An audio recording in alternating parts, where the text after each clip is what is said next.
A shooting during the Passover targets Jews. Joe Biden begins his campaign trail, and Facebook censors alt-right voices. I am Stephen Hall, and this is the Americans Awful Recap.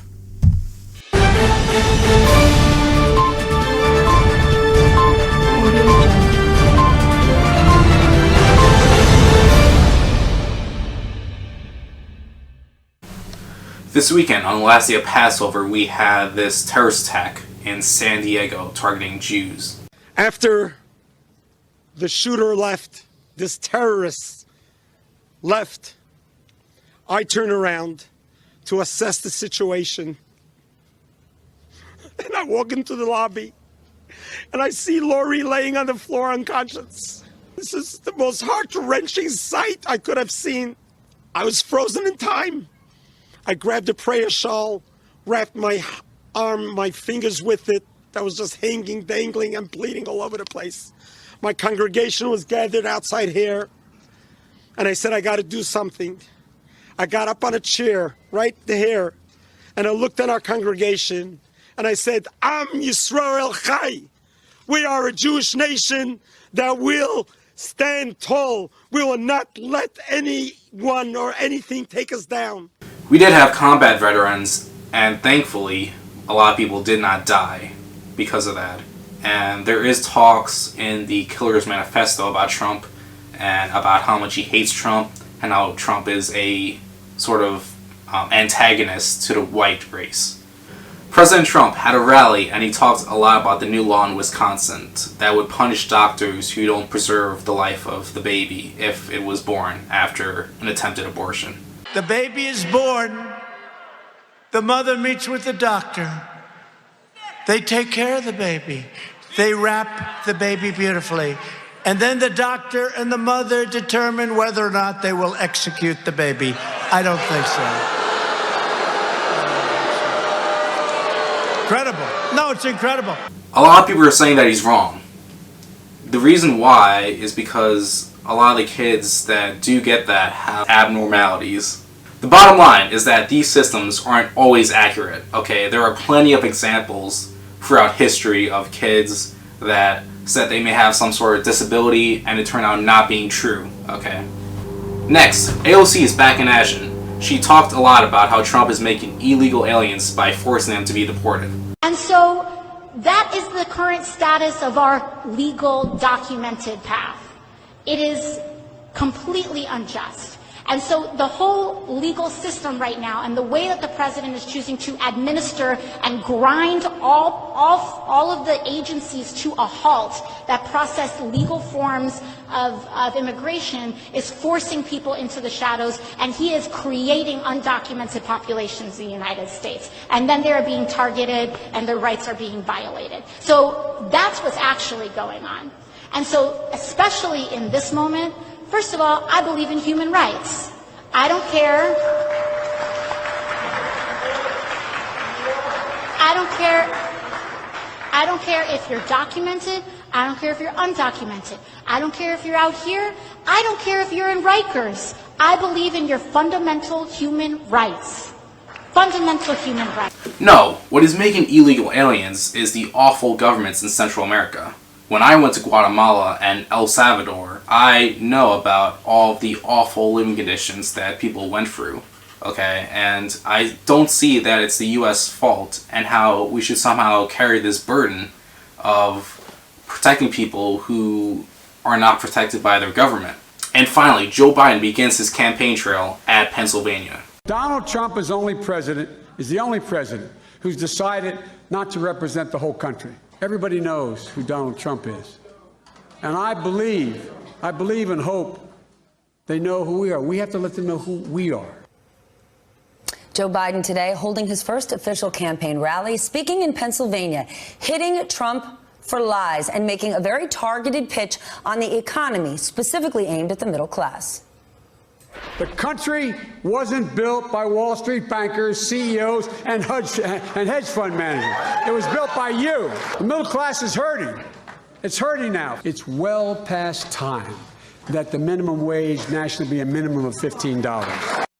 Biden also getting the endorsement of the country's largest firefighters union, and early primary polling has him at the head of the pack. The problem with Joe Biden is that he's trying to paint himself as progressive when he calls for things such as minimum wage, but we all know his true colors, okay? He's a moderate, at least in the progressive eye, and I would not be shocked in the next couple weeks if his poll numbers start going down and his popularity.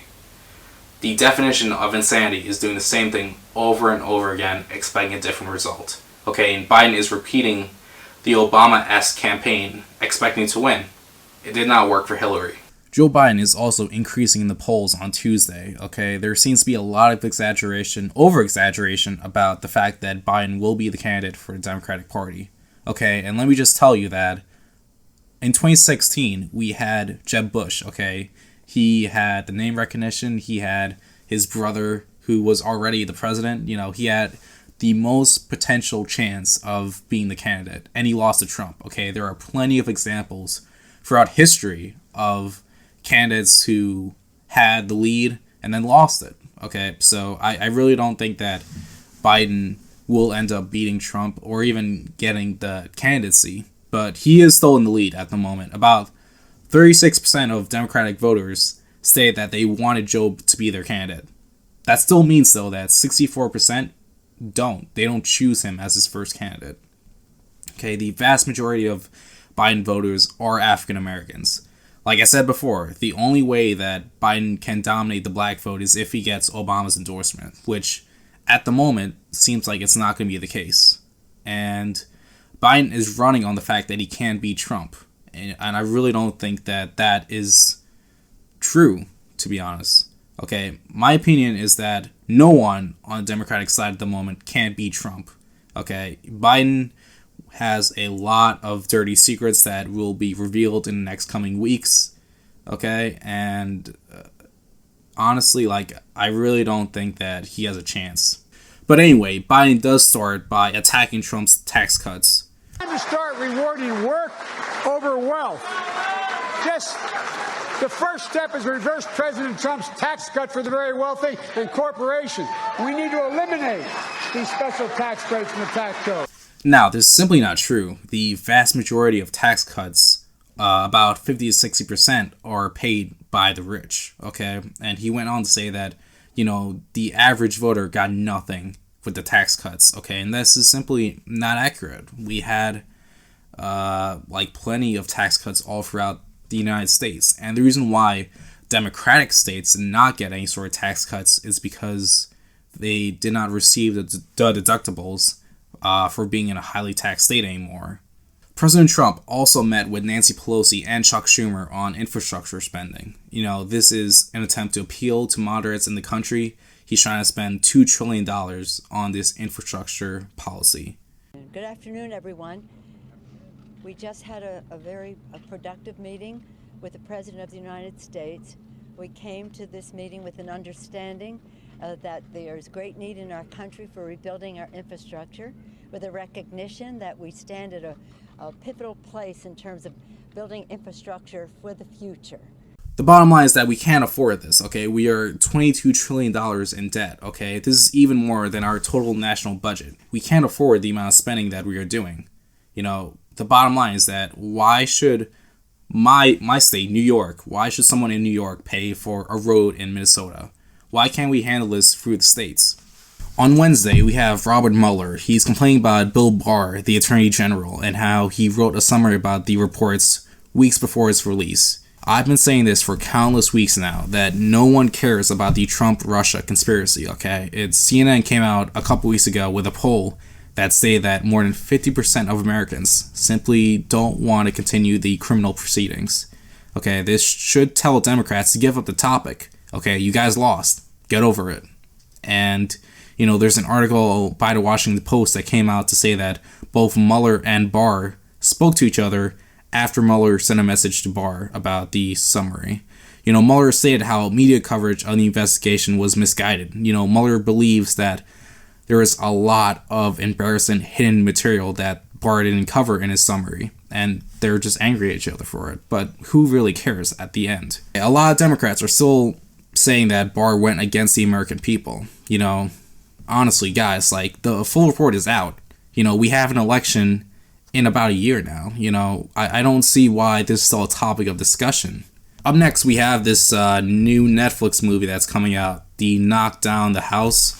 It talks a lot about how amazing Cortez is, Alexandria Ocasio-Cortez, and all the new women of Congress. If I was a rational person, I would have dropped out of this race a long time ago. Crowley hasn't had a primary challenger in 14 years. He's taken $3 million per cycle. He's going to tell me I'm small, that I'm young, that I'm inexperienced.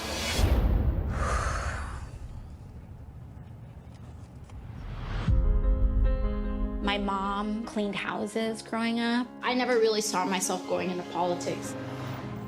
Americans aren't asking for a lot. They're just asking for politicians to help them get by. I can do this.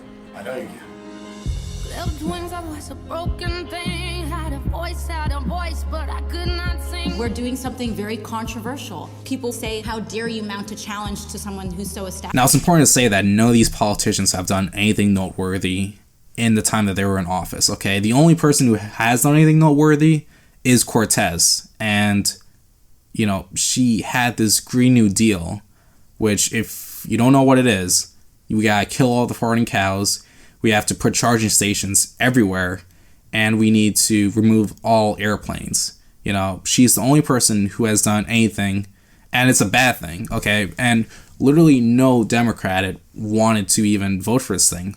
Literally 0 people in Congress voted for the Green New Deal. And then you have her complaining that we're all going to die in 12 years because of the fact that we didn't pass her Green New Deal policy. So there's an article on the Washington Post that states that about these Carolina teachers and the fact that they're walking out due to bad pay. Now, it's important to say that the whole American education system is messed up right now. You know, we have schooling and the fact that it's a system that is made to create factory workers. It's not made to help people innovate in a service economy that we have right now. And when we have people like Bill Gates saying that, you know, everyone's going to need to go to college in the next couple decades, you know, if they expect to get any sort of job, you know, that's just a failing of the high school system, not a failing of, you know, education in general. You know, the high school system needs some level of massive change. You know, the fact that about 95% of kids forget everything that they learn after high school is bad. You know, and we need to encourage more students to get into specific sort of jobs, and we need to lower the requirements for students who learn certain subjects.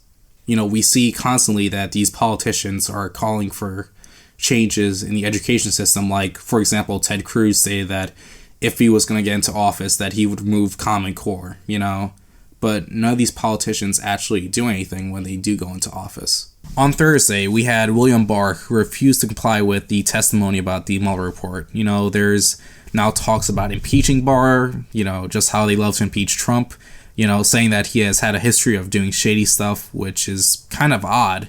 You know, Democrats were praising Barr about the summary before it was released. They were saying that he was going to be the best person, that he was going to take down Trump, and, you know, he all of a sudden turned into a massive villain after the summary got released. And, you know, Stephen Cohen, who honestly looks about as old as the Bible, he came out with a bucket of fried chicken and McDonald's Happy Meal toy to say that Barr was somehow a chicken. I'm joined now by Congressman Steve Cohen, Democrat from Tennessee, and a member of the House Judiciary Committee. Congressman, thanks for joining us. You're welcome. Nice to be with you. We are looking at images of you at that committee hearing today with what appears to be a bucket of fried chicken. And, oh, there it is. You brought props, I see, with you here. What is the message you're trying to send? The message is that Bill Barr is a chicken. He was chicken to come to the House Judiciary Committee. Up next, Joe Biden is on the campaign trail, and he is saying how China is not a threat at all to the United States. You know, he's swallowing the mic, as you can see, when he's saying that they're not their competition. China is going to eat our lunch? Come on, man. They can't even figure out how to deal with the fact that they have this great division between the China Sea and the mountains in the west. They can't figure out how they're going to deal with the corruption that exists within the system. I mean, they're not bad folks, but guess what? They're not competition for us. But here's where we are. We're in a situation where right now we have not only the strongest military in the world, we have led not by the example of our power, but by the power of our example. That's why the rest of the world has it referred to us. Not a joke. Okay, this is simply not true. Okay, China is a big threat to the United States. Okay, their economy and influence may not be at the same level as us, but it's coming closer every single year, and they're the one country where tariffs should be in consideration. China constantly steals American products, ideas, and they are building man-made islands in the South China Sea. They are standing behind North Korea and all of their atrocities. China wants to expand into South America, Africa, India, all those places. Plus, we owe them money. Finally, Kristen Gillibrand, who currently has about 0% popularity in all of the polls, she's calling out that every single citizen should be given $600 to donate to any sort of campaign. This is going to cost us about $80 billion in total. And for people who complain about money in politics, it seems like you're shooting yourself in the foot when you call for stuff like this. First of all, we need to state on Friday that the U.S. economy is doing extremely well. We had about 263,000 new jobs in April. Wages for American workers rose about 0.2%. Unemployment is at its lowest since 1969. It's an amazing achievement for this administration. And when Trump first got into office, there was talks about how he was such a wild card that the economy would go downhill. It's just a testament to how well conservative policies do when it comes to the economy. Up next, we have Facebook, who is censoring far-right conservative voices such as Alex Jones and Milo Yiannopoulos. And if you don't know who they are, these videos describe them pretty well. Humanity's going to come together. We know we're under attack. We know it. We're breaking the conditioning. We're coming for you, globalist. Coming for you. Coming for you. We know what you're doing. You should go and listen to me, and you should also go and listen to feminists, and you should go and listen to Black Lives Matter activists, and you should work out who you like the best at the end of it. Now, the problem is, you're listening to bad sources because you come here and you have sort of under your breath almost, not as loudly as you said anything else, but under your breath you sort of said, oh, white supremacy, blah, blah, blah. You kind of wanted to get it under the radar, you wanted to say it without me having an opportunity to dispute it. Fuck you. How fucking dare you? Now, it's fair to say that a lot of these people are crazy, and, it's a tragedy that these platforms are doing this. But let's be fair for a moment. Okay, Facebook is a business. They can silence whoever they want. And the problem is that they portray themselves as a platform where anyone can speak their mind. It's against their mission statement. Facebook didn't give much of any reasons as to why these specific people were somehow banned from using their website. Facebook Vice President Joe Kaplan stated that they will not remove lies or things that are inaccurate, such as Holocaust denial. So why are they silencing Alex Jones? So Facebook is taking an active step in denying conservative voices. So Bill de Blasio, my mayor, is possibly jumping into the race. I don't know why he's doing it. About 76% of New Yorkers stated that they don't want Bill de Blasio as any sort of presidential candidate. So I don't know why he's considering running. Why don't they just wait? There's about 25 other candidates right now that are trying to run for president. Why don't you just wait 4 more years and run then, if you're going to try and run? That is all the news for this week. I'm Stephen Hall, and this is the Americans Awful Recap.